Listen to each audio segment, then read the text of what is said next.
Isaiah chapter 5. The insurance policy of heaven, how it operates. Not only do we have assurance in salvation, we also have insurance in salvation. Christianity works. There is power that is in the gospel. It works 100% of the time. If it is not working, you are not working in the life. So look at this. Now will I sing to my beloved a song of my beloved touching his vineyard. I want to remember that the Lord started by calling you a beloved. He loves you. My well-beloved had a vineyard in a very fruitful field, and he fenced it and gathered out the stones thereof and planted it with the choicest vine. Do not mistake God's blessing for trying to get you comfortable. Choicest seed and a fenced vine. Look at that. And planted it with choicest vine and built a tower in the midst of it, and also made a wine press therein. And he looked that it should bring forth grapes. Instead, it brought forth what? Wild grapes. Where purpose is not known, abuse is inevitable. If you don't know that your health was given for you for a mission, you will use it uselessly. That's why you eat what you want, you do what you want. You can afford to be careless. There are some people that boast in their carelessness. That's right. I don't even know why when they started shooting, if you see the way I escaped. So he is bragging on the security he's enjoying from God, and upon it he's capitalizing on carelessness. There are things God does not permit in heaven. Listen to me. Jesus said, when you sin, remember there is an advocate with the Father. There is something that covers us when we sin.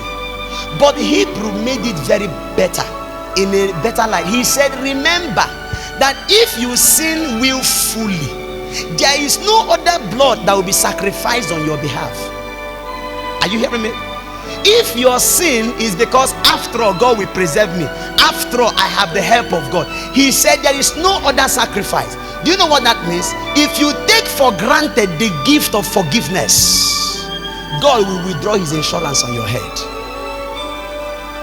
The Bible said emphatically in Proverbs, he said God hates carelessness. He doesn't judge you for your sin, which is called mistake. He said if you make mistake, there is a man that is sitting in the throne of God who is there to make intercession for you. He said, but if your sin has become a carelessness, he said carelessness kills. He said, the guy, look at that. I did all these beautiful things because I'm expecting a good grape out of the field. God can risk anything to see you get better because of his own selfish interests. Everything on earth must gravitate toward God. Everything. It is only God that has the right to be selfish. You know why? Because everything hails from him, and to him everything will go. I have once said that God does not exist because his existence, things that existed from him will also exist in him. He will still be there. So he is God all by himself and has the right to be selfish. Do you know that the strongest sin on earth, one of the things that provoke God the highest, is idolatry? Whenever your focus of worship is no more God and his things, God becomes angry with you. Let's continue that scripture. And he fenced it. Okay, and now, O inhabitants of Jerusalem and men of Judah, judge, I pray thee, between me and this vineyard. He said, the vineyard, what could have been done more to this vineyard that I have not done? What could have been done to this vineyard that I have not done? God is making a complaint. I have done everything necessary to see my vineyard to be a blessed vineyard, and I was doing it with an intention. He said, when I looked that it should bring forth grapes, it brought forth white grapes. What have I not done? Verse 5. And now go to I will tell you what I will do to my vineyard. I will take away the hedges thereof, and I will do what? And it shall be eaten up.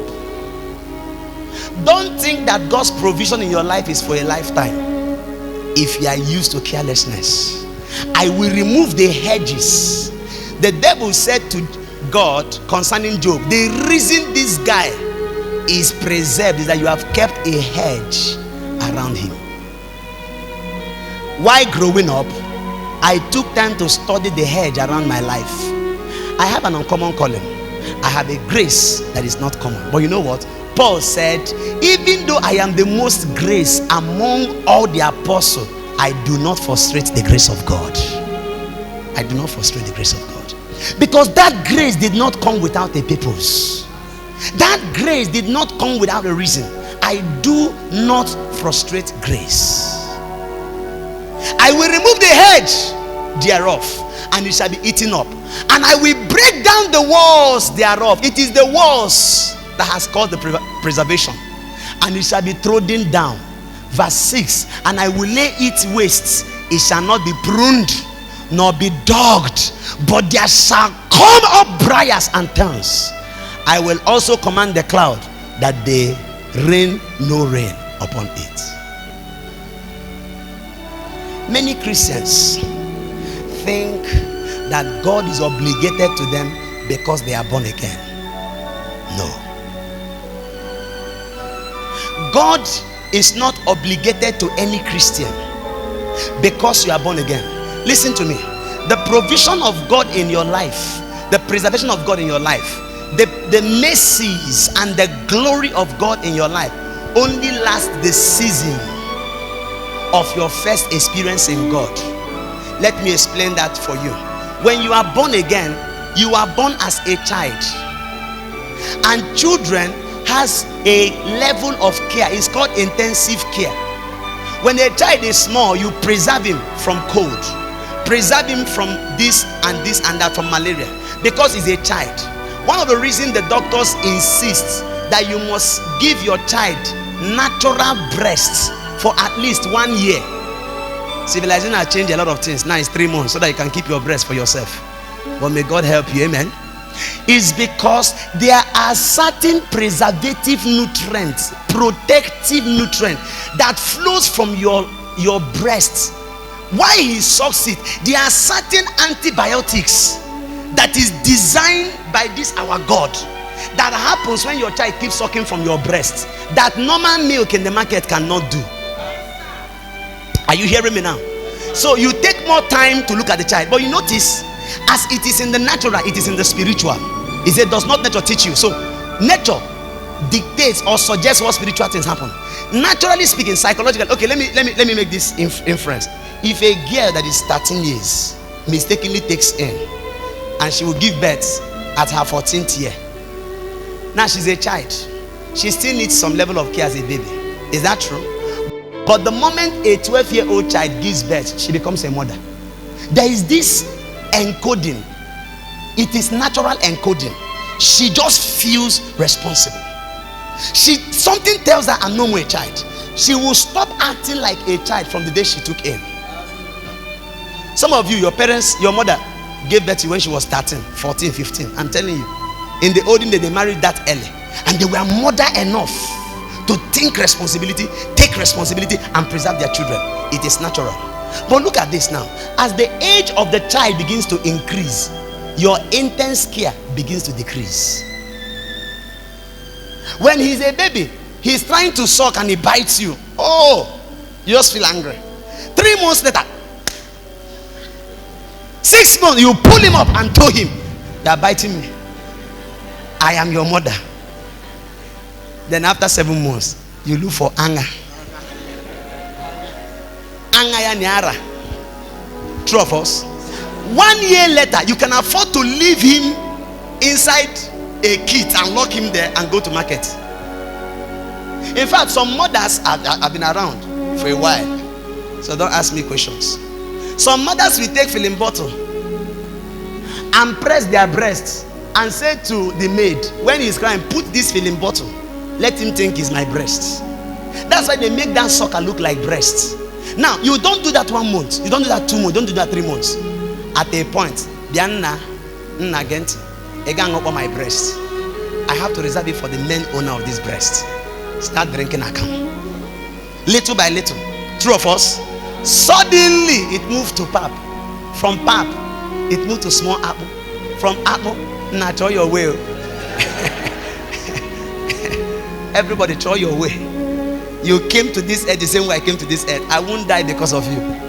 So intense care reduces as the child increases. That same way, the Bible said, and the Spirit of God brought me into the temple.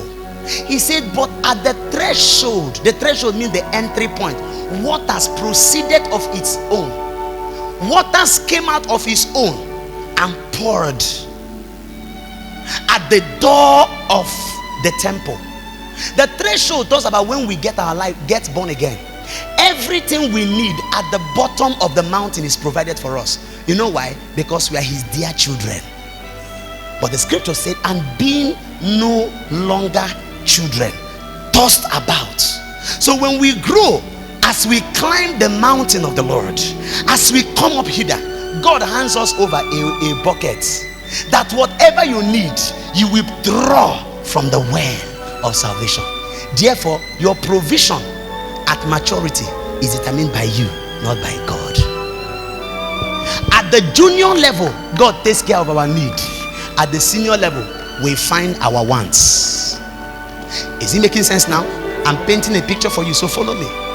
So every child of God has the right of God's blessing at the junior level.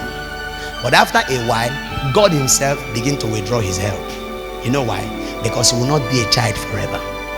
As long as they were in the wilderness, transiting to the promised land, they were his children. When they came into the border, God had not wanted it for them to enter the land properly.